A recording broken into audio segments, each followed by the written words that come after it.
Hello students.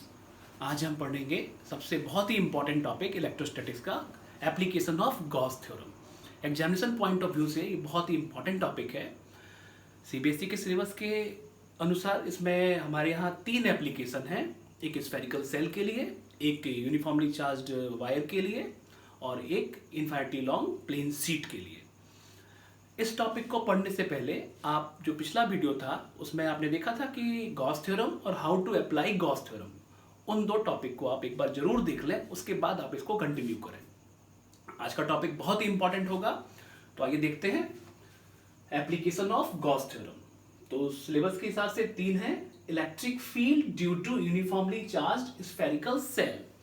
Uniformly charge spherical shell, उस दिन भी आपको बताया गया था कि ये बेसिकली यूनिफॉर्मली चार्ज बॉडीज के लिए एप्लीकेबल है गॉस थ्योरम। दूसरा है electric field due to infinitely long uniformly charged wire. यहां देखिएगा infinitely long uniformly charge, infinitely long है, इसका मतलब हम जब यहां पर गॉसियन सरफेस बनाएंगे तो पूरे वायर को इनक्लोज नहीं कर पाएंगे, जैसा कि हमने पिछले वाले वीडियो में बताया था आपको। तीसरा है electric field due to infinitely long uniformly charged plane sheet. फिर यहां पर इनफिनिटी लॉन्ग है, इसका मतलब हम यहां पर पूरी बॉडी को इनक्लोज नहीं कर पाएंगे। तो जहां पर पूरी बॉडी को इनक्लोज नहीं कर पाएंगे तो हम किसका कंसेप्ट लेंगे? Linear charge density, surface charge density और वॉल्यूम चार्ज डेंसिटी, जैसी वहां पर रिक्वायरमेंट होगी वैसा हम लेंगे। लेकिन एग्जामिनेशन पॉइंट ऑफ व्यू से ये तीनों ही टॉपिक बहुत इंपॉर्टेंट है, इनको आपको ठीक तरीके से देखना होगा और समझना होगा। कहीं पे भी कोई डाउट हो आप पूछ लेंगे। तो आइए स्टार्ट करते हैं एप्लीकेशन ऑफ गॉस थ्योरम। उसमें पहला एप्लीकेशन है electric field due to uniformly charge spherical shell. मतलब आपको एक यूनिफॉर्मली चार्ज स्फेरिकल सेल दी जाएगी और आपसे बोला जाएगा कि इसके लिए आप क्या करो, इलेक्ट्रिक फील्ड निकालो। तो हम लोगों ने उस दिन वाले टॉपिक में पढ़ा था कि इलेक्ट्रिक फील्ड निकालने के हमारे पास 2 तरीके हैं, या तो हम गॉस थ्योरम लगा के इलेक्ट्रिक फील्ड कैलकुलेट करें या फिर कूलम्ब्स लॉ से निकालें। लेकिन बताया गया था कि गॉस थ्योरम को हम कब कब अप्लाई कर सकते हैं। और गॉस थ्योरम थी क्या, एक बार स्टेटमेंट को रिव्यू कर लेते हैं कि the surface integral of electric field through a close surface is 1/ε0 times the total charge enclose in that particular surface, या फिर the total electric flux through a close surface is 1/ε0 times the total charge enclose in that particular surface. आगे क्या जोड़ा था हम लोगों ने? When placed in vacuum. तो आइए पहले देखते हैं कि क्या कंडीशन दी गई है और एक एक करके इसको अप्लाई करते हैं। तो सबसे पहले देखिए कि मेरे पास क्या दिया गया है, एक स्फेरिकल सेल दी गई है। सेल समझते होंगे आप, जो कि अंदर से खोखली होगी, खाली होगी। इस पे हमने चार्ज स्प्रेड कर दिया। बताने के लिए चार्ज कैसा है, यूनिफॉर्मली चार्ज्ड है, मतलब हर जगह चार्ज एक समान है, चार्ज की वैल्यू सेम है हर जगह, कहीं पे भी नॉन यूनिफॉर्म डिस्ट्रीब्यूशन नहीं है। तो ये हमारा क्या हो गया, नाम दे देते हैं यूनिफॉर्मली चार्ज्ड स्फेरिकल सेल। ठीक है, इस पे चार्ज की वैल्यू लेट कर लेते हैं हम लोग, दैट इज क्यू। ठीक है, अब बोला गया इस चार्ज का, इस डिस्ट्रीब्यूशन का आप इलेक्ट्रिक फील्ड निकालो। तो ये स्पेसिफाई नहीं किया गया है कि कहां निकालो। It may be outside, it may be at the surface, it may be inside. तो हम क्या करेंगे, इसमें 3 केस लेके चलेंगे अपनी मर्जी से। एक बार हम बाहर निकालेंगे, जिसको बोलेंगे आउटसाइड द सेल। एक बार हम इसके सरफेस पे निकालेंगे, जिसको बोलेंगे on the surface of the shell. एक बार हम अंदर निकालेंगे, उसको बोलेंगे इनसाइड द सेल। ठीक है, तो आपने इसको देखना है। तो हम इसको 3 पार्ट में डिवाइड करते हैं। तो केस फर्स्ट हम लेते हैं outside the shell, outside the shell. ठीक है, अब सपोज करो आउटसाइड द सेल ये पॉइंट पी है। तो उस दिन क्या बताया गया था कि सबसे पहले चार्ज को देखो और उसकी सिमेट्री पहचानो। तो यहां चार्ज कैसा है, स्फेरिकल सिमेट्री का है। किसके ऊपर है? स्फेरिकल सेल के ऊपर। तो चार्ज की सिमेट्री कैसी हो गई? स्फेरिकल हो गई। अब गॉस थ्योरम क्या कहती है कि गॉसियन सरफेस इस तरीके से चूज करो जो उसकी सिमेट्री से मैच करता हो। और 3 ही सरफेस आपको बताए गए थे, एक स्फीयर, एक सिलेंड्रिकल और तीसरा पैरेललोपाइड, और एक और था पिल बॉक्स। तो इसकी सिमेट्री कैसी हो गई? स्फेरिकल हो गई। तो हम इसको इस तरीके से इनक्लोज करेंगे, हो सके तो चार्ज इनक्लोज हो जाए। ठीक है, और वो गॉसियन सरफेस कहाँ से पास हो, must pass through the point of calculation. तो इसकी सिमेट्री क्या हो गई, स्फेरिकल हो गई। अब वो स्फीयर किस तरीके से बने, इस तरीके से बने कि ये चार्ज हो सके तो उसमें बंद हो जाए और वो पॉइंट ऑफ कैलकुलेशन से भी पास हो। तो अगर हम इसको देखें इस तरीके से, आप कर सकते हो इसको, ठीक। ये जो मैंने डैश से बना दिया, आप ये क्या है, Gaussian surface, that is Gaussian surface. तो कंडीशन क्या थी कि गॉसियन सरफेस इस तरीके से बना हो कि वो चार्ज को इनक्लोज कर ले और पॉइंट ऑफ कैलकुलेशन से पास हो। तो ये दोनों ही बातें हमारी सेटिस्फाई हो गई, उसको इनक्लोज भी कर लिया इसने और पॉइंट ऑफ कैलकुलेशन से भी पास हो रहा है। तीसरी बात क्या थी, उस पॉइंट पी पर एक छोटी एरिया कंस्ट्रक्ट करो और उसका एरिया वेक्टर ड्रॉ करो। तो एक छोटी एरिया हमने यहाँ पे ड्रॉ कर दी, इसका एरिया वेक्टर किधर होगा, outward normal, that is ds cap या ds वेक्टर 90 डिग्री। और इलेक्ट्रिक फील्ड इस तरीके से डिस्ट्रीब्यूट है, तो इसका इलेक्ट्रिक फील्ड कैसा होगा, रेडियली आउटवर्ड। तो इलेक्ट्रिक फील्ड यहाँ पर इस तरीके से हो गया। अब बोला गया था इलेक्ट्रिक फील्ड और एरिया वेक्टर के बीच का एंगल चेक करो, तो एंगल कितना है, theta is equal to 0। Done. अब हम यहाँ पर दिखाने के लिए कि ये जो गॉसियन सरफेस और ये रहा स्फेरिकल सेल और ये गॉसियन सरफेस, जो स्फेरिकल सेल है इसका रेडियस क्या है, कैपिटल आर, और ये गॉसियन सरफेस है उसका रेडियस क्या है, स्मॉल आर। तो आप चाहो तो यहां पर लिख सकते हो आर क्या है, रेडियस ऑफ स्फेरिकल सेल, और स्मॉल आर क्या है, रेडियस ऑफ गॉसियन सरफेस। ठीक है, इतनी बात हो गई। अब मुझे क्या करना है, स्टेटमेंट क्या कहता है गॉस का कि the total electric flux through a close surface is 1/ε0 time the total charge enclose in that particular surface. ठीक है, तो देखो आप बताओ, अकॉर्डिंग टू गॉस थ्योरम क्या कहती है गॉस थ्योरम, या तो फ्लक्स के कंसेप्ट से निकाल लो या इससे निकाल लो, E dot d s is equal to 1/ε0 time the total charge. इसमें चार्ज कितना बंद है, Q, उसका 1/ε0 टाइम्स। ठीक है, ठीक है भाई। अब देखो, आप इसको लेके चलते हैं, E dot d s is equal to 1/ε0 times the Q। ठीक, E ds cos theta 1/ε0 times the Q। फिर आप देखो E ds cos 0 1/ε0 times the Q। यहां तक कोई प्रॉब्लम नहीं, और आप ये समझ रहे होंगे ये किसके लिए लिया जाता है, क्लोज सरफेस के लिए। अब आप बताओ, इलेक्ट्रिक फील्ड हर जगह डिस्टेंस सेम है, तो इलेक्ट्रिक फील्ड कैसा होगा, हर जगह कांस्टेंट होगा, यूनिफॉर्मली चार्ज डिस्ट्रीब्यूशन है, तो इलेक्ट्रिक फील्ड बाहर आ गया इंटीग्रेशन से, अंदर क्या बचा, ds और cos 0 1/ε0 टाइम्स द Q। ठीक, तो यहां से देखिए आप, अब ये उस दिन समझाया गया था कि ds क्या चीज है, ds ये छोटी एरिया है, इसको जब इलेबोरेट करोगे तो ये बड़ी वाली एरिया मिलेगी, और बड़ी एरिया किसकी होगी, गॉसियन सरफेस की। तो ये किसकी एरिया होगी, गॉसियन सरफेस की। तो E इंटू एस 1/ε0 Q। ठीक है, आगे देखते हैं, E S का मतलब सरफेस एरिया, कौन सी सरफेस एरिया, गॉसियन सरफेस, तो 4πr² 1/ε0 Q। रिजल्ट क्या निकल के आया, देखिए 1/4πε0 Q/r²।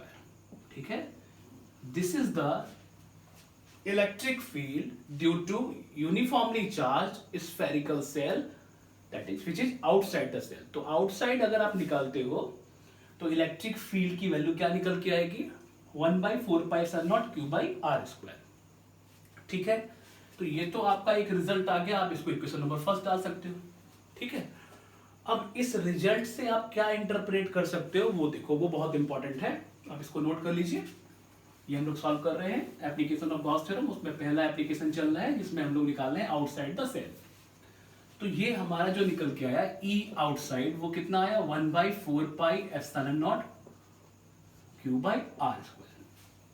अब आप सोचो इस चीज को कि यूनिफॉर्मली चार्ज सेल का इलेक्ट्रिक फील्ड आउटसाइड ये आता है। अब आप एक चीज बताइए कि अगर कोई स्फीयर हो और उसके सेंटर पे एक चार्ज रखा हो और उसकी r डिस्टेंस पे मुझे इलेक्ट्रिक फील्ड निकालना हो, तो वो इलेक्ट्रिक फील्ड कितना आएगा?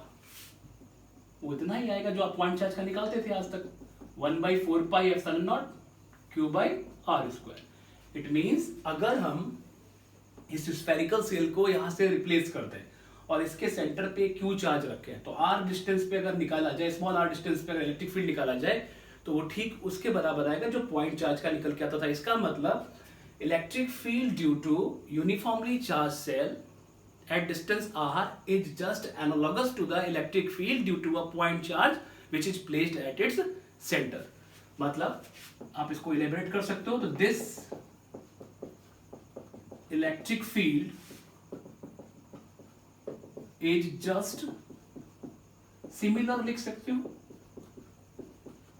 Just similar to the electric field due to a point charge due to a point charge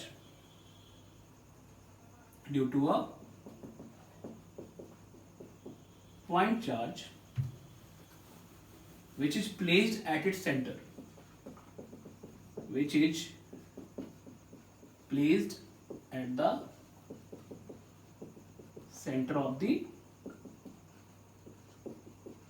sphere और सेल। तो ये जो इलेक्ट्रिक फील्ड है स्फेरिकल सेल, आसान भाषा में समझ लो कि आप इस यूनिफॉर्मली चार्ज स्फेरिकल सेल को यहां से हटा दो और यहां पर एक सिंगल पॉइंट चार्ज क्यू रख दो, तो उसका भी इलेक्ट्रिक फील्ड उतना ही होगा जितना कि इसका था। मतलब इस सेल की बजाय हम यहाँ पर एक पॉइंट चार्ज रखें तो उसका इलेक्ट्रिक फील्ड यहाँ निकालें, तब भी वो वही वैल्यू आएगी जो यूनिफॉर्मली चार्ज स्फेरिकल सेल की आ रही है। तो इस बात को आपने ध्यान रखना है, ये ऑब्जेक्टिव टाइप में पूछा जा सकता है। किसके बराबर होगा? पॉइंट चार्ज के बराबर होगा। ठीक, तो एक तो इलेक्ट्रिक फील्ड ये निकल के आया आउटसाइड का। अच्छा हाँ ठीक है, इसमें कुछ पॉइंट हम इलेबोरेट करते हैं। ये वाला इलेक्ट्रिक फील्ड जो है वो किस पे डिपेंड कर रहा है? इनवर्सली डिपेंड कर रहा है आर स्क्वायर पे। मतलब जैसे जैसे आप इससे आगे जाओगे, डिस्टेंस बढ़ाते जाओ, इलेक्ट्रिक फील्ड की वैल्यू कम होती जाएगी। इससे एक पॉइंट आप और इलेबोरेट कर सकते हो। आप बताओ सरफेस चार्ज डेंसिटी कितनी होती है? Q by area, total charge by total area, आपने पढ़ा था। तो क्यू कितना है? क्यू तो क्यू ही है। अब जिसपे चार्ज स्प्रेड है उसकी एरिया कितनी? तो चार्ज किसके ऊपर स्प्रेड है? यूनिफॉर्मली चार्ज स्फेरिकल सेल का। ये बात ध्यान रखना है आपको कि जब हम इंटीग्रेशन करते हैं तो एरिया कौन सी होती है? गॉसियन सरफेस की। और जब हम यहाँ पर sigma is equal to q by s लेते हैं, एरिया किसकी निकल के आएगी? जिसपे चार्ज स्प्रेड है। किसपे चार्ज स्प्रेड है? यूनिफॉर्मली चार्ज स्फेरिकल सेल पे। तो सेल की एरिया कितनी हो जाएगी? 4 पाई आर स्क्वायर। ध्यान रखिएगा यहाँ कैपिटल आर स्क्वायर है, वहां क्या था? Small r square. ठीक है, तो अब इस क्यू की वैल्यू कितनी आ जानी है? Sigma into 4 pi capital r square. अगर आप इसको इक्वेशन नंबर सेकंड ले लो, तो सेकंड को अगर हम फर्स्ट में यूज करें तो क्या आ जाएगा? ई की वैल्यू थी 1/4 pi epsilon naught q by r square. अब क्यू की वैल्यू कितनी हो गई? 1/4 pi epsilon naught sigma into 4 pi capital r square upon small r square. देखिए जरा ध्यान से, 4 पाई, ठीक है। तो रिजल्ट क्या बचा? Sigma epsilon naught r square. ठीक है, तो आउटसाइड वाले फील्ड को हम इस तरीके से भी लिख सकते हैं। ये इलेक्ट्रिक फील्ड आउटसाइड जो है सरफेस चार्ज डेंसिटी के टर्म में sigma into r square epsilon naught by epsilon naught into r square. ध्यान रखिए आर, ये वाला आर कौन सा और ये आर कौन सा है। तो एक तो ये हमारा निकल के आ गया। हमने यूनिफॉर्मली चार्ज स्फेरिकल सेल के लिए स्टार्ट किया था, उसको हमने 3 पार्ट में बांटा है। पहला पार्ट हमारा था आउटसाइड निकालना, हमने आउटसाइड निकाला और आउटसाइड का रिजल्ट ये निकल के आ गया। आप इसको भी यूज कर सकते हो, आप इसे भी यूज कर सकते हो। ठीक है, अब हम कहाँ निकालेंगे? At the surface. ठीक है, तो इतना आप नोट कर लेंगे, ध्यान से रखिएगा। ये वाले कंसेप्ट को भी आप ध्यान से रखेंगे। तो सेकेंड हेडिंग डाल लेते हैं इसी का ही पार्ट है। अब कहां करने वाले हैं? At the surface. तो देखिए ध्यान से, केस सेकेंड,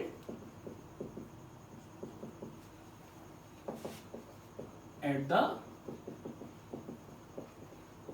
सरफेस, कहां, ऑफ द सेल। ठीक है, देखिए फिर से आपने स्फेरिकल सेल बनाया और इस तरीके से आपने इस पे चार्ज स्प्रेड कर दिया, कोई सा भी चार्ज ले सकते हो, तो पॉजिटिव लेके चल रहे हैं तो पॉजिटिव ही बनाएंगे। ठीक है, इसका रेडियस हम लोगों ने क्या लेट कर रखा था, कैपिटल आर। अब हमें कहाँ निकालना है, इस सरफेस पे निकालना है। ठीक है, इस पॉइंट पी पर निकालना है जो कि कहाँ पर है, सरफेस पे है। तो हम लोगों ने गॉस का कंसेप्ट पढ़ा था कि identify the symmetry of the charge and construct the Gaussian surface in such a manner that it must passes through the point of calculation or it may enclose the whole charge। तो अब देखिए इसकी symmetry क्या होगी, sphere होगी, तो हम इसको स्फीयर से बंद करेंगे। लेकिन कंडीशन है कि वो जो गॉसियन सरफेस है वो कहाँ से पास होना चाहिए, पॉइंट ऑफ कैलकुलेशन से। तो पॉइंट ऑफ कैलकुलेशन हमारा कहाँ पे है, ये रहा। तो हम इस तरीके से इसी के ऊपर जो हमारा ये यूनिफॉर्मली चार्ज स्फेरिकल सेल है, ये that is uniformly charged spherical cell है, इसी के ऊपर हम कंस्ट्रक्ट कर देंगे गॉसियन सरफेस। तो अब दिखाना नहीं है, यही चीज फिर सर्व करेगी कैसे, गॉसियन सरफेस की तरीके से। तो अब की बार गॉसियन सरफेस का रेडियस और स्फेरिकल सेल का रेडियस सेम हो गया, क्योंकि वो पॉइंट ऑफ कैलकुलेशन कहां पर है, सरफेस पे। अब अगला काम क्या था, एक हम छोटी एरिया बनाएंगे कहां पे, पॉइंट ऑफ कैलकुलेशन पे, उसका एरिया वेक्टर ड्रॉ करेंगे, करा। इलेक्ट्रिक फील्ड किधर होगा, रेडियली आउटवर्ड होगा, इनके बीच का एंगल कितना होगा, 0 डिग्री। डन। अब बताइए, सिंपल, यूजिंग गॉस थ्योरम। अब गॉस थ्योरम का स्टेटमेंट आप एग्जाम में लिख देंगे, और total electric flux that is surface integral of electric field through a close surface is 1/ε0 times the total charge. इसका चार्ज कितना है, Q। सिंपल है, E dot ds 1/ε0 times the Q। फिर से वही चीज same, E ds cos 0 1/ε0 times the Q। E बाहर आ गया, आप एक ही बार में देख लीजिए, ds का s हो जाएगा cos 0 1/ε0 टाइम्स द Q। अब की बार s गॉसियन सरफेस की एरिया है, और गॉसियन सरफेस की सरफेस एरिया वही होगी जो स्फेरिकल सेल की है। तो आप क्या लिखेंगे, E into 4 capital R square 1/ε0 Q। तो E इज इक्वल टू कितना आया, 1/4 ε0 Q बाई R स्क्वायर। अभी जस्ट आपने पढ़ा था Q इज इक्वल टू क्या था, सिग्मा इंटू 4 स्क्वायर। ठीक है, तो अगर हम यहां पर Q की वैल्यू रखें तो क्या आ जाएगा, 1/4 sigma into 4 square by capital R square. देख सकते हो आप, रिजल्ट क्या निकल के आया, sigma by epsilon, sigma by epsilon. It means surface पे जो इलेक्ट्रिक फील्ड है वो कितना है, सिग्मा बाई एप्सिलॉन। आप अच्छी तरीके से समझ लो, सिग्मा कांस्टेंट है, एप्सिलॉन कांस्टेंट है। It means electric field over the surface of uniformly charge spherical shell is constant. तो पहली चीज तो ये कैसी है, कांस्टेंट है, ये आर का फंक्शन नहीं है। आउटसाइड जब निकालते हैं तो इनवर्सली डिपेंड करता है आर स्क्वायर पे, यहां पर ये आर का फंक्शन नहीं है, ध्यान रखना। और आप अभी थोड़ी देर बाद जब देखोगे तो बाहर की तरफ वो कैसा है, इनवर्सली डिपेंड कर रहा है आर पे। और इनसाइड जब निकालोगे तो अभी देखेंगे आप 0 निकल के आएगा। इसका मतलब इनसाइड 0 है, सरफेस पे कांस्टेंट है, और बाहर जैसे जैसे आर बढ़ता जाएगा ई की वैल्यू कम होती जाएगी। इट मींस यही चीज हमारी कैसी होगी, मैक्सिमम भी होगी। इसका मतलब अगर पूछा जाए कि spherical shell, uniformly charge spherical cell के लिए इलेक्ट्रिक फील्ड की वैल्यू मैक्सिमम कहां होती है, तो आपका रिजल्ट होगा उसके सरफेस पे होती है। ठीक है, और आउटसाइड जब जाओगे तो इनवर्सली डिपेंड करेगा आर स्क्वायर पे। ठीक है, तो जैसे जैसे डिस्टेंस बढ़ती जाएगी ई की वैल्यू कम होती जाएगी। तो आपने ये याद रखना है, ये कहां का निकल के आ रहा है, सरफेस का निकल के आ रहा है। ठीक है, तो 2 आर्गुमेंट हो गए इसके, ये नोट कर लीजिएगा, ये इतना ही इंपॉर्टेंट है रिजल्ट। इसके बाद केस थर्ड, केस थर्ड क्या होगा बोलिए, inside the spherical shell. Done. तो आइए देखें, फिर से आप थर्ड केस लेके चलिए, इसको फिर से डायग्राम बनाते हैं, इसको जनरेट करते हैं। फिर से हमने बनाया यूनिफॉर्मली चार्ज स्फेरिकल सेल, ठीक है। अब हम क्या करेंगे, इसके अंदर एक पॉइंट लेंगे P, ठीक है। तो हमें पहले से ही पता है कि ये सेंटर है और इसका रेडियस कितना है, कैपिटल R। अब की बार पॉइंट P क्या है, इनसाइड द सेल है, और इसका टोटल चार्ज कितना है Q। तो हम क्या करेंगे, इसकी सिमेट्री पहचान ली हमने, वो कैसी है, स्फेरिकल है। तो दिखाने के लिए आप क्या करोगे, यहाँ पर एक स्फीयर ड्रॉ करोगे। तो ये कंडीशन तो फॉलो हो ही रही है।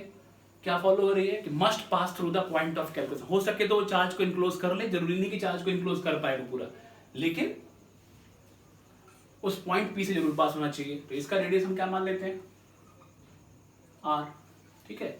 यहाँ पे ये R जो है वो क्या है, लेस देन कैपिटल R है। पहले वाले केस में वो क्या था, उससे बड़ा था। तो अगर मैं देखूं यूजिंग गॉस थ्योरम, ठीक है, आप इसको ध्यान रखिएगा, ये यूनिफॉर्मली चार्ज स्फेरिकल सेल है और ये क्या है हमारा, Gaussian surface. This one is Gaussian surface, लिख दीजिएगा। तो अगर आप देखें तो EdS is equal to 1/ε0 times the Q. आप इसको प्रॉपरली लिखो तो E into S 1/ε0 times the Q. जरूरत नहीं है, आप अगर बनाना चाहें तो बना सकते हैं, छोटी एरिया। लेकिन आप यहां पर दिखाने के लिए आप लिखोगे E into 4πr square, sorry 4π small r square 1/ε0 times the Q. अब यहां पर आप एक लाइन लिखेंगे, since the Gaussian surface does not encloses the charge, does not encloses the charge, so इसमें चार्ज की वैल्यू क्या होगी, 0। इसके अंदर का चार्ज क्या हो गया, 0 हो गया। वैसे चार्ज 0 नहीं है, इसके अंदर जो चार्ज है उसकी वैल्यू क्या हो गई, 0 हो गई। तो E into 4πr square that will be 0। ये तो 0 हो नहीं सकता, it means this implies E is equal to 0। तो electric field inside the uniformly charge spherical shell is 0। तो आप ध्यान से देख लीजिए, आपके पास 3 पॉइंट आ गए। एक आपका आया, मैं दोबारा यहां पर इसको नोट कर लीजिए, फिर एक जगह कंक्लूड कर दें। देखिए E अगर आप आउटसाइड निकालते हो तो कितना निकल के आ रहा है, 1/4πε0 Q/r स्क्वायर। ये ठीक वैसा ही है जो एक पॉइंट चार्ज का होता है। E अगर आप सरफेस पे निकालते हो तो वो क्या बताया गया आपको, वो कांस्टेंट होता है σ/ε0, जो कि मैक्सिमम भी है और कांस्टेंट भी है। और E इनसाइड अगर आप देखो तो कितना निकल के आ रहा है, दैट इज 0, ठीक है। तो ये आपका पहला जो टॉपिक था वो ये पूरा हुआ। अभी इसमें एक पार्ट अभी देखें, ग्राफ वाला पार्ट, वो बाद में समझते हैं। ये फिलहाल आप सुन लीजिए, आपने क्या किया, यूनिफॉर्मली चार्ज स्फेरिकल सेल के लिए इलेक्ट्रिक फील्ड कैलकुलेट किया बाय यूजिंग गॉस थ्योरम, और आपने उसको 3 पार्ट में अपनी प्रॉब्लम को स्प्लिट किया, एक बार आउटसाइड, एक बार एट सरफेस, उसके बाद इनसाइड। अब एग्जाम में आता है कि plot the variation of electric field, plot the variation of electric field with distance r for uniformly charge spherical shell. मतलब आपको एक ग्राफ प्लॉट करना है, किसके बीच में, इलेक्ट्रिक फील्ड और डिस्टेंस r के बीच में, किसके लिए, यूनिफॉर्मली चार्ज स्फेरिकल सेल के लिए। तो अगर हम इसका ग्राफ प्लॉट करें तो आप देखिए जरा, यहां से लेके यहां तक, अगर मान लो मैंने यहां पॉइंट ले लिया, ये A पॉइंट ले लिया, ठीक है, O से लेके A तक अगर मैं डिस्टेंस दिखा दूं कि R is less then R है, मतलब जो गॉसियन सरफेस का रेडियस है वो स्फेरिकल सेल के रेडियस से कम है। इसका मतलब ये कहां की कहानी हो गई, इनसाइड द सेल, ठीक है। और यहां पर अगर मैं दिखा दूं आपको कि R is equal to R है, तो ये कहां की हो गई, एट सरफेस। और इसके आगे तो क्या होगा, R is greater then R, it means outside, ठीक है। तो हमने ग्राफ के डिस्टेंस वाले एक्सेस को हमने 3 पार्ट में बांट लिया। मतलब एक बार इनसाइड के लिए, जबकि R छोटा होगा कैपिटल R से, जब R उसके बराबर होगा तो सरफेस पे आ गए, और उससे ज्यादा होगा तो हम आउटसाइड चले गए। तो आप बताइए मुझे, जब आर कम होगा, मतलब ये वाला case, r is less than r, तो हमारे इलेक्ट्रिक फील्ड क्या होगा, जीरो होगा। इसका मतलब ये हुआ आप सेंटर से लेके आप सरफेस तक जाओ, इलेक्ट्रिक फील्ड की वैल्यू क्या आएगी, जीरो आएगी। तो आप यहाँ सेट कर सकते हो इस तरीके से, E is equal to zero. जब आप ए पर पहुंचोगे तो यहाँ पर ये इलेक्ट्रिक फील्ड अभी बताया गया था आपको कैसा होता है, मैक्सिमम होता है। तो एकदम से ग्राफ ऊपर चला जाएगा और वो कांस्टेंट होगा। तो कांस्टेंट होने का मतलब दिखाने के लिए कोई एक वैल्यू होगी, मान लो इसकी इलेक्ट्रिक फील्ड की वैल्यू यहाँ पर कितना है, सिग्मा बाई एप्सिलॉन नॉट। ये सरफेस की बात हो रही है, तो ग्राफ आप डैश से दिखा सकते हो। ये इस पॉइंट पर कैसा है, सिग्मा बाई एप्सिलॉन नॉट, ठीक है। और इसके बाद r is greater than r, तो यहाँ बताइए इलेक्ट्रिक फील्ड कैसे डिपेंड कर रहा है, 1/r² पे। तो ऑब्वियस सी बात है, ये कैसा होगा, रेक्टेंगुलर हाइपरबोला। तो ये जो वेरिएशन आ गया, ये कहाँ के लिए, इनसाइड के लिए, ये सरफेस के लिए और ये आउटसाइड के लिए। तो ये ग्राफ भी आप वहाँ प्लॉट कर सकते हो। यहाँ इलेक्ट्रिक फील्ड है और यहाँ सेपरेशन आर है।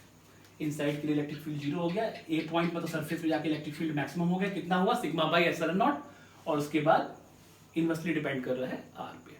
तो ग्राफ रेक्टेंगुलर हाइपरबोला हो गया, ठीक है। ये बात क्लियर हो गई, डन। तो आपका एक एप्लीकेशन पूरा हुआ यूनिफॉर्मली चार्ज स्फेरिकल सेल के लिए, ठीक है। तो इसको आप नोट कर लेंगे और इनको फॉर्मूले में आप इंक्लूड करेंगे।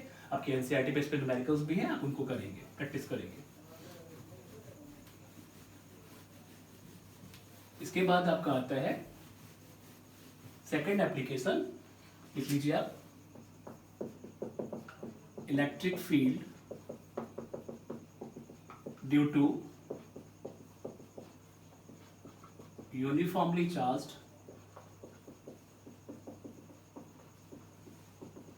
infinitely long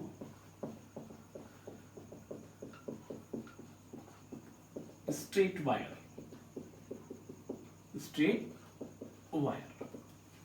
ठीक है। तो आप देखो, अगर आपके पास यूनिफॉर्मली चार्ज एक वायर ले लिया मैंने, स्ट्रेट वायर ले लिया, इनफाइनिटली लॉन्ग है, मतलब डिस्टेंस मेजर नहीं कर सकते आप, इस पे यूनिफॉर्म चार्ज डिस्ट्रीब्यूट है। तो उस दिन आपको समझाया गया था कि आप क्या करो, चार्ज की सिमेट्री पहचानो। तो मुझे क्या करना है, यूनिफॉर्मली चार्ज वायर मुझे मिल गया, जो कि कैसा है, यूनिफॉर्मली चार्ज है। अब यूनिफॉर्मली चार्ज है और इनफाइनिटली लॉन्ग है, तो दो बातें होंगी। पहले सिमेट्री क्या होगी, सिलेंड्रिकल होगी। ये किससे मिलता जुलता है, सिलेंडर से मिलता जुलता है, क्योंकि हमारे पास तीन ही सिमेट्री में सोचनी है, एक सिलेंड्रिकल, एक स्फेरिकल और एक पैरेललोपाइप्ड। तो सिमेट्री किससे मैच करें, सिलेंडर से। अब हम सिलेंडर को किस तरीके से बनाएं, इस तरीके से बनाएं कि ये चार्ज इसमें इनक्लोज हो जाए। तो क्या जो इनफाइनिटली लॉन्ग हुआ है उसको हम पूरे को इनक्लोज कर सकते हैं, नहीं कर सकते हैं। तो फिर हम क्या करेंगे, इसके स्मॉल पोर्शन को इनक्लोज करेंगे। जब स्मॉल पोर्शन को इनक्लोज करोगे, उसका चार्ज किससे निकालोगे, ऑब्वियस सी बात है, डेंसिटी वाले कंसेप्ट से, चार्ज डेंसिटी कंसेप्ट से, मतलब इसमें लैम्डा, सिग्मा और रो आया था। क्योंकि ये लेंथ वाला कंसेप्ट है, इसलिए हम यहाँ पर क्या लेंगे, लैम्डा लेंगे, चार्ज पर यूनिट लेंथ। तो पहला काम ये हुआ कि सिमेट्री पहचान ली मैंने। अब सिमेट्री पहचानने के बाद इस तरीके से बनाओ, एक सिलेंडर बनाओगे आप, और सिलेंडर इस तरीके से बनाना है आपको कि ये वायर कहां आ जाए, उसकी एक्सिस पे, ठीक है। पूरे को आप इनक्लोज नहीं कर पा रहे हो, उसके कुछ पोर्शन को इनक्लोज कर रहे हो, ठीक है। अब आप अपनी मर्जी से दिखा सकते हो कि इस वायर की जो, सॉरी, ये सिलेंडर की जो लेंथ होगी वो L होगी, इसका जो रेडियस होगा वो स्मॉल r ले लिया, ठीक है। अब आप मुझे बताइए कि हमने गॉसियन सरफेस इस तरीके से बनाया कि इसने वायर को इनक्लोज किया, पूरे वायर को इनक्लोज नहीं कर पाए तो उसके छोटे पोर्शन को इनक्लोज किया। अब इस छोटे पोर्शन पे चार्ज कितना होगा, Q होगा, और आपने पढ़ रखा है लैम्डा इज इक्वल टू क्या होता है, Q/L। तो इसका मतलब Q कितना होगा, लैम्डा इंटू L। यहाँ लैम्डा क्या है, linear charge density, done. L क्या है, उस गॉसियन सरफेस की लेंथ। तो अब अगर हम यहाँ पर इसके आउटसाइड, क्योंकि मान लो आउटसाइड का मतलब ये हुआ, जैसे ये वायर है, इस पे यूनिफॉर्म चार्ज डिस्ट्रीब्यूशन है, ठीक है।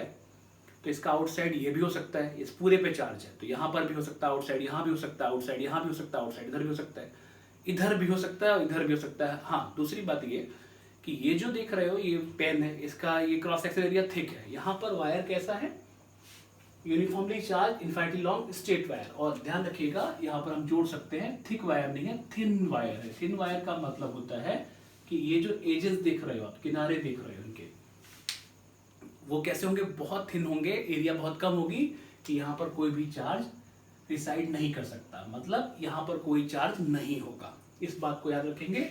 तो यहाँ पर हम यहाँ पर बोलेंगे इग्नोरिंग एज इफेक्ट, मतलब किनारों पे चार्ज नहीं होगा। थिन वायर का मतलब इस जगह पे और इस जगह पे चार्ज नहीं होगा। ठीक है, तो अगर हमने एक आउटसाइड पॉइंट कहीं पर भी ले लिया सरफेस पे, सिलेंडर के सरफेस पे, यहाँ चाहे यहाँ कहीं पर भी, तो अब मुझे क्या करना है, देखिए ध्यान से, इस सिलेंडर की कितनी सरफेस एरिया, 3, एक लेटरल सरफेस एरिया और 2 क्रॉस सेक्शनल एरिया। तो हम सबसे पहले यहाँ पर इलेक्ट्रिक छोटी एरिया बनाएंगे, यहाँ पर इसका एरिया वेक्टर ड्रॉ किया, that is ds vector. Electric field कैसा होगा, आउटसाइड ही होगा, तो यहाँ पर इलेक्ट्रिक फील्ड इनके बीच का एंगल कितना हो गया, 0 हो गया। अब इसके लिए देखिए ds वेक्टर बाहर की तरफ होगा, लेकिन इलेक्ट्रिक फील्ड यहाँ पर एजेस पे कोई चार्ज नहीं है, तो इलेक्ट्रिक फील्ड कैसा होगा, सरफेस पे नॉर्मल। तो अब बताइए यहाँ पर इनके बीच का एंगल कितना हो गया, 90 डिग्री। ठीक वैसे ही करके इसका एरिया वेक्टर किधर होगा, ds, और इलेक्ट्रिक फील्ड ऊपर की तरफ।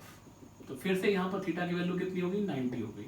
आपको पता है cos 90 0। इट मीन्स अगर हम यहाँ पर इसको फर्स्ट सरफेस बोले, सेकेंड सरफेस से बोले और ये थर्ड सरफेस बोले, तो अगर हम देखें यूजिंग गॉस थ्योरम, तो गॉस थ्योरम क्या बोलती है, टोटल इलेक्ट्रिक फ्लक्स। तो टोटल इलेक्ट्रिक फ्लक्स क्या होगा, φ1 प्लस φ2 प्लस φ3, 3 सरफेस है सिलेंडर के, इसलिए तीनों फ्लक्स निकालेंगे, is equal to 1/S0 times the total charge. अब आप मुझे बताओ φ1, अगर सरफेस 1 को देखें तो क्या होगा, EDS cos 90 होगा। सेकेंड सरफेस कितना होगा, EDS cos 90, और थर्ड सरफेस जो होगा वो कितना होगा, EDS cos 0, क्योंकि ये इलेक्ट्रिक फील्ड और एरिया वेक्टर कैसा है, पैरेलल है। तो ये 2 सरफेस कंट्रीब्यूट नहीं करेंगे और ये हो गया 1/S0 times the Q।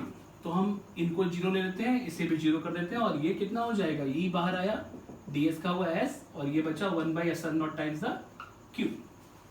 Done. अब बताओ s किसकी एरिया है, गॉसियन सरफेस की, तो lateral surface area of cylinder कितना होगा, 2πRh, यहाँ पर हमने l ले रखा है, 2πRL 1/S0 times the Q। अब बताओ Q कितना लेंगे, 1/S0 times lambda into l। अब आप बताइए E इज इक्वल टू कितना आया, लैम्डा, l से l कैंसिल हो गया, 2πε0 r, 2πε0 r, l से l यहां पर कैंसिल हो गए। तो अब देखो आप, जो यूनिफॉर्मली चार्ज स्ट्रेट वायर के लिए इलेक्ट्रिक फील्ड निकल के आया वो कितना है, λ/2πε0 r। यहां से आपको क्या मिल रहा है, E इनवर्सली डिपेंड कर रहा है 1/r पे, E इनवर्सली डिपेंड कर रहा है 1/r पे। तो आप देखो आपको 3 बातें मिल गई, आप याद करिए, यहां से ये हटाऊं, देखिए पॉइंट चार्ज का जो इलेक्ट्रिक फील्ड था वो किस पे डिपेंड करता है, 1/r² पे। डाइपोल का जो इलेक्ट्रिक फील्ड था, शॉर्ट में लिख रहे हैं, 1/r³ पे। और लाइन चार्ज, मतलब ये वायर का लाइन चार्ज का जो इलेक्ट्रिक फील्ड है वो किस पे डिपेंड कर रहा है, 1/r पे। तो आप देख सकते हो कि डिस्टेंस के साथ किसका फील्ड जल्दी वेरीज करेगा, डाइपोल का, फिर पॉइंट चार्ज का, और फिर लाइन चार्ज का। तो सबसे स्ट्रॉन्गर इलेक्ट्रिक फील्ड इन तीनों में किसका होगा, लाइन चार्ज का होगा, क्योंकि उसका इनवर्स डिपेंडेंस केवल r पे है, बाकी का किस पे, r² पे है और r³ पे। तो ये भी आपको ध्यान रखना है, ठीक है। और इसको आप न्यूमेरिकल के पॉइंट ऑफ व्यू से आप देखो, तो अगर 1/4πε0 की वैल्यू आपको याद हो तो कितनी होती है, 9 × 10⁹ डायरेक्ट। तो इसको हम और फॉर्मेट में लिखें तो क्या लिखेंगे, 2 का ऊपर नीचे मल्टीप्लाई कर दीजिए, 2λ/4πε0r। तो आपका ये इजी हो जाएगा, जो डायरेक्टली आप इसको कैलकुलेट कर सकते हो, ठीक है। तो एक बात यहाँ की हो गई, यूनिफॉर्मली चार्ज वायर के लिए, थिन वायर है, थिन वायर का मतलब इन एजेस पे कोई चार्ज नहीं होगा। अगर एजेस पे चार्ज होता तब क्या होता, तब ये एरिया वेक्टर इधर और इलेक्ट्रिक फील्ड भी इतने पोर्शन का इधर होता, तो ये भी कंट्रीब्यूट करते। लेकिन अभी एजेस पे कोई चार्ज लिया नहीं हम लोगों ने, इसीलिए ये एजेस कंट्रीब्यूट नहीं करेंगे। ठीक है, नेक्स्ट देखते हैं थर्ड, इलेक्ट्रिक फील्ड। नोट करिए,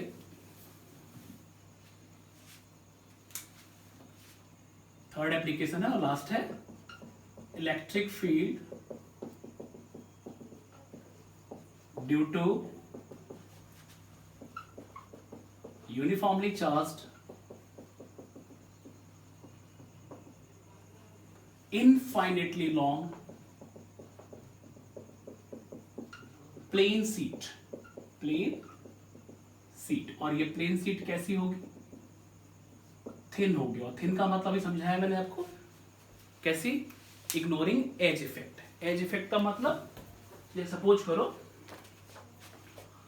ये एक थिन सीट है, इस पे चार्ज होगा, इस पे चार्ज होगा, इन पे इस पे और इधर बाकी जो सरफेसेस है इतने थिन होंगे, यहां पर कोई चार्ज नहीं होगा। अगर थिक सीट होती कुछ इस तरीके की, तो यहां पर भी चार्ज लेते, यहां पे भी चार्ज होता, इसके जितने भी 6 फेस है सब पे चार्ज होता। थिन सीट का मतलब हो गया केवल जिसकी एरिया एप्रिसिएबल है उस पे चार्ज होगा, इस पे होगा और इस पे होगा, इन पे कोई चार्ज नहीं होगा। तो it means ignoring edge effect, ये ध्यान रखिएगा। ठीक है, तो ये सीट कैसी है, थिन शीट। डन। अब मुझे क्या करना है कि यूनिफॉर्मली चार्ज और इनफाइनाइटली लॉन्ग। इनफाइनाइटली लॉन्ग हम समझा ही चुके हैं आपको कि जब भी ऐसा होगा हम किसका कंसेप्ट लेंगे, चार्ज डेंसिटी का। दूसरी बात, जब भी हम इनफाइनाइटली लॉन्ग के लिए केस को, कभी भी किसी भी इनफाइनाइटली लॉन्ग बॉडी के लिए केस आप सॉल्व करो तो उस गॉसियन सरफेस से आप इस पूरी बॉडी को बंद नहीं कर पाओ। ठीक है, तो अब यहां पर क्या करते हैं, हम एक uniformly charge infinitely long plane sheet बनाते हैं। ठीक है, ये हमने क्या किया, एक सीट बना दी। सीट किस तरीके की है, बोर्ड के प्लेन पे नॉर्मल, मतलब इस तरीके से, ऐसी नहीं, बोर्ड के प्लेन पे नॉर्मल मींस ऐसे रखी हुई है। इस सरफेस पे चार्ज है और इस पे भी चार्ज है। ठीक है, अब क्या करेंगे कि अब इसको पूरे को बंद तो कर नहीं पाएंगे, तो सबसे बड़ी बात है सीट है, तो सीट की सिमेट्री किससे मिलेगी, पैरेललोपाइड से, क्यूब और क्यूबॉइड से। तो हम क्यूब और क्यूबॉइड कैसे बनाएं कि इसको इनक्लोज कर सके, तो इसको इनक्लोज तो कर नहीं पाएगा क्योंकि ये इनफाइनाइटली लॉन्ग है।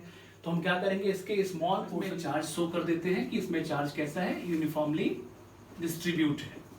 तो आप इस तरीके से दिखा सकते हो कि इसमें यूनिफॉर्मली चार्ज डिस्ट्रीब्यूशन हो रहा है, लेकिन ध्यान रखिएगा प्लेट कैसी है, इनफाइनाइटली लॉन्ग। अब जब हमें गॉसियन सरफेस में बनाना है तो हम क्या बनाएंगे, पैरेललोपाइड। अब क्या करेंगे हम, पैरेललोपाइड किस तरीके से बनाएंगे वो देखिए ध्यान से। ये सीट से आर पार इस तरीके से, मतलब पूरे को इनक्लोज नहीं करना है, इसका इतने पोर्शन को इनक्लोज करेंगे। जैसे मान लो ये है, इतना पोर्शन इसका हम इनक्लोज कर लेंगे। पूरे पे चार्ज डिस्ट्रीब्यूट है लेकिन हमें इतना पोर्शन इनक्लोज करना है। देखिए किस तरीके से,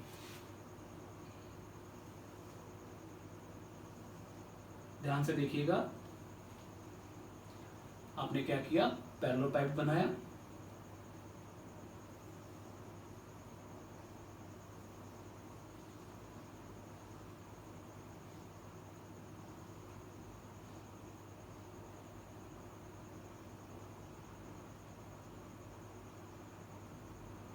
आप देखिए यहाँ पे ये जो पोर्शन है इसके बीच में से इतने चार्ज को इसने क्या किया, इनक्लोज कर लिया। मतलब ये सीट मान लीजिए, तो सीट का ये वाला पोर्शन इतना यहाँ सिलेंडर इसके अंदर से जा रहा है और इतने पोर्शन को ये क्या कर रहा है, इतने चार्ज को ये इनक्लोज कर रहा है। ठीक है, आप इसको सिलेंडर से भी सॉल्व कर सकते हैं, लेकिन आप ध्यान रखेंगे कि आप इसकी जो सिमेट्री, सबसे अच्छी जो सिमेट्री मैच कर रही है वो किससे कर रही है, पैरेललोपाइड से। सिलेंडर से ये हो जाएगा, क्यों हो जाएगा, क्योंकि ये थिन सीट है। अगर ये थिक सीट होती तो आपको पैरेललोपाइड लेना ही पड़ता। ठीक है, अब बताइए आप, इसकी कितने सरफेस हो गए पैरेललोपाइड के, 6 सरफेस। अगर मैं इसको सरफेस 1 बोल दूं, सरफेस 2 बोल दूं, ठीक, ये सरफेस 3, ये सरफेस 4, ये बाहर वाला सरफेस 5 और अंदर वाला सरफेस 6। तो आप खुद बताइए कि चार्ज कहाँ पर है, यहाँ इस तरीके से रखा हुआ है, एक इस सरफेस पे और एक इस पे। तो इसका इलेक्ट्रिक फील्ड किधर होगा, इस तरफ, एरिया वेक्टर भी इस तरफ। इसका इलेक्ट्रिक फील्ड इस तरफ और एरिया वेक्टर भी इस तरफ। बाकी के लिए एरिया वेक्टर तो होंगे लेकिन इलेक्ट्रिक फील्ड कैसा होगा, उन पे नॉर्मल होगा।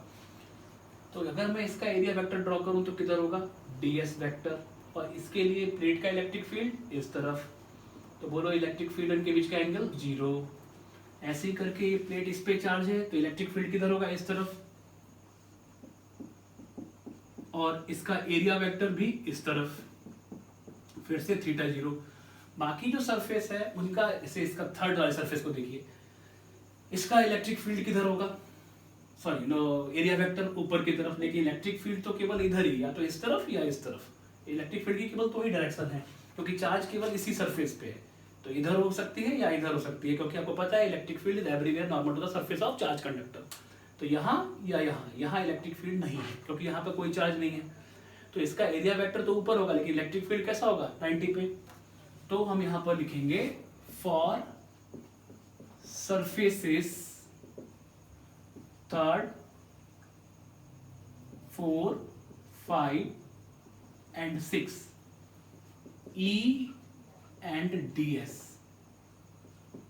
are कैसे होंगे, नॉर्मल टू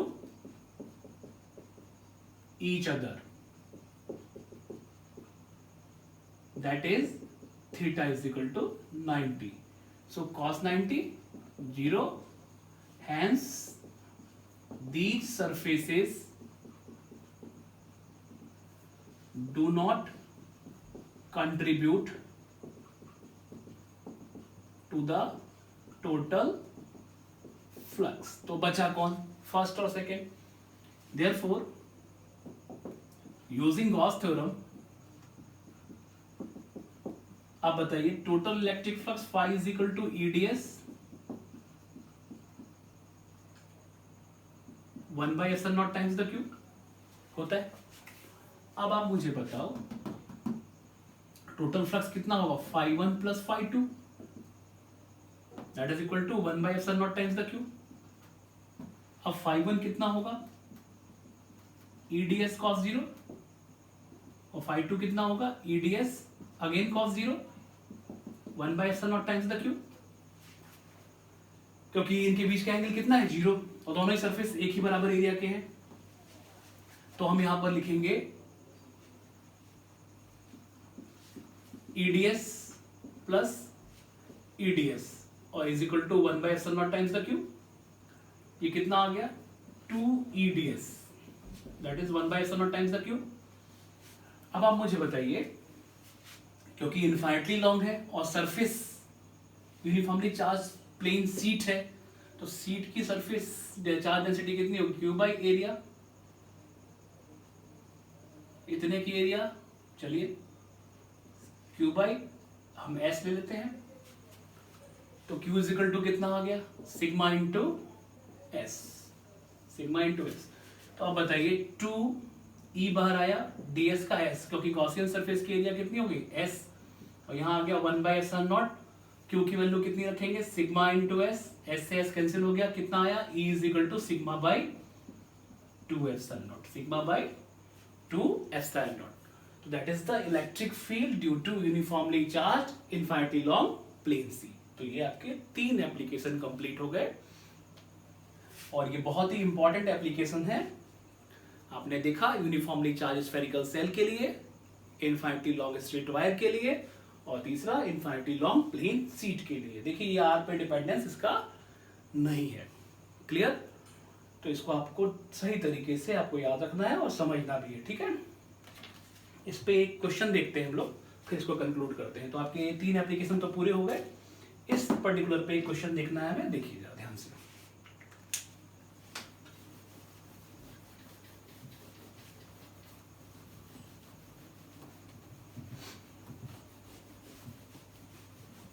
देखिए क्वेश्चन इस तरीके से समझिएगा, जैसे आपके एग्जाम में क्वेश्चन आया था कि आपके पास 2 यूनिफॉर्मली चार्ज प्लेट सीट है, मतलब एक पे चार्ज डेंसिटी प्लस सिग्मा है, एक पे चार्ज डेंसिटी माइनस सिग्मा है. कहने का मतलब ये हुआ कि एक प्लेट पे प्लस चार्ज है और एक प्लेट पे माइनस चार्ज है, मतलब इक्वल और अपोजिट, सीधी सी बात है, सिग्मा 1 सिग्मा 2 नहीं, इस तरीके से। ठीक है, बोला गया कि यहाँ पर इसके बीच में या कहीं पर भी यहाँ पर ए पॉइंट पर एक चार्ज रखा है Q और एक बी पॉइंट पर चार्ज रखा है Q। ठीक, ए पर लगने वाले फोर्स की वैल्यू बताइए और बी पर लगने वाले फोर्स की वैल्यू बताइए या फिर सी पर लगने वाले फोर्स की वैल्यू बताइए। ठीक, सिंपल है। आप मुझे बताइए ए पॉइंट पर क्या करेंगे आप। तो फोर्स के लिए मुझे पढ़ाया गया है कि फोर्स का फॉर्मूला है चार्ज इनटू इलेक्ट्रिक फील्ड। ये इनफाइनिटली लॉन्ग शीट है, इसका इलेक्ट्रिक फील्ड कितना होगा यहाँ, सिग्मा बाई, अभी आपने देखा सिग्मा बाई 2 एप्सिलॉन नॉट। इसका कितना होगा, सिग्मा बाई 2 एप्सिलॉन नॉट। तो आप मुझे बताइए पॉजिटिव चार्ज है, इलेक्ट्रिक फील्ड किधर होगा। अगर इसको मैं फर्स्ट बोल दूं, इसको सेकंड बोल दूं, तो इस तरफ होगा E1 और ये नेगेटिव है तो इसका भी किधर होगा, अंदर की तरफ। इसका हो गया पॉजिटिव वाले के रेडियली आउटवर्ड और इसके लिए रेडियली इनवर्ड। तो अगर मैं ए पॉइंट पर निकालूं तो क्या होगा, टोटल इलेक्ट्रिक फील्ड कितना आएगा, E1 प्लस E2। तो ये कितना होगा, सिग्मा बाई 2 एप्सिलॉन नॉट। ये कहां से आप समझ रहे हैं, क्योंकि यूनिफॉर्मली चार्ज प्लेन शीट है, इनफाइनिटली लॉन्ग है, उसका इलेक्ट्रिक फील्ड मुझे पता है। और इसका भी sigma by 2 epsilon not. Minus क्यों नहीं लिया, क्योंकि इलेक्ट्रिक फील्ड एक वेक्टर क्वांटिटी है। तो कितना आ गया, सिग्मा बाई एप्सिलॉन नॉट। तो इसका मतलब आप मिडवे, दो प्लेट हो आपके पास, एक पे पॉजिटिव चार्ज डेंसिटी हो, एक पे नेगेटिव चार्ज डेंसिटी हो, उन दोनों प्लेट के बीच में कहीं पर भी आप ए पॉइंट ले लो, बी ले लो, सी ले लो, कहीं पर भी आप निकालो, इलेक्ट्रिक फील्ड की वैल्यू कितनी होगी, सिग्मा बाई एप्सिलॉन नॉट। दो oppositely charge uniformly charge plane sheet हो, इनफाइनिटली लॉन्ग हो, तो उनके दोनों प्लेट के बीच में इलेक्ट्रिक फील्ड की वैल्यू क्या होगी, सिग्मा बाई एप्सिलॉन नॉट। तो अब मुझे बताओ यहाँ फोर्स कितना होगा, QE, it means Q into sigma by epsilon not. That is your answer. अच्छा, बी पॉइंट पर देखो, अगर बी पॉइंट पे देखा है तो प्लस का इलेक्ट्रिक फील्ड कितना होगा, बाहर की तरफ, दैट इज E1, और माइनस के लिए इलेक्ट्रिक फील्ड किधर होगा, अंदर की तरफ, नेगेटिव, दैट इज E2। और आपने देखा है कि ये R पे डिपेंड तो करता नहीं है। तो अगर मैं बी पॉइंट पे निकालूं तो इलेक्ट्रिक फील्ड कितना होगा, बोलिए, E1 माइनस E2, जो बड़ा उसमें छोटे घटा दीजिए। तो ये कितना आएगा, sigma by 2 epsilon not minus sigma by 2 epsilon not. इसका मतलब इलेक्ट्रिक फील्ड की वैल्यू कितनी हो गई, 0। तो ऐसे ही करके मैं सी पे निकालूं तब वो भी उसका भी आंसर क्या आएगा, 0 ही आएगा। तो इट मीन्स साफ साफ है, आप समझ लीजिए अच्छी तरीके से कि दो प्लेट हो, दोनों पे अपोजिट पोलरिटी हो, तो उनके बीच का इलेक्ट्रिक फील्ड कितना होता है, सिग्मा बाई एप्सिलॉन नॉट। ये कैपेसिटर में आप यूज करोगे।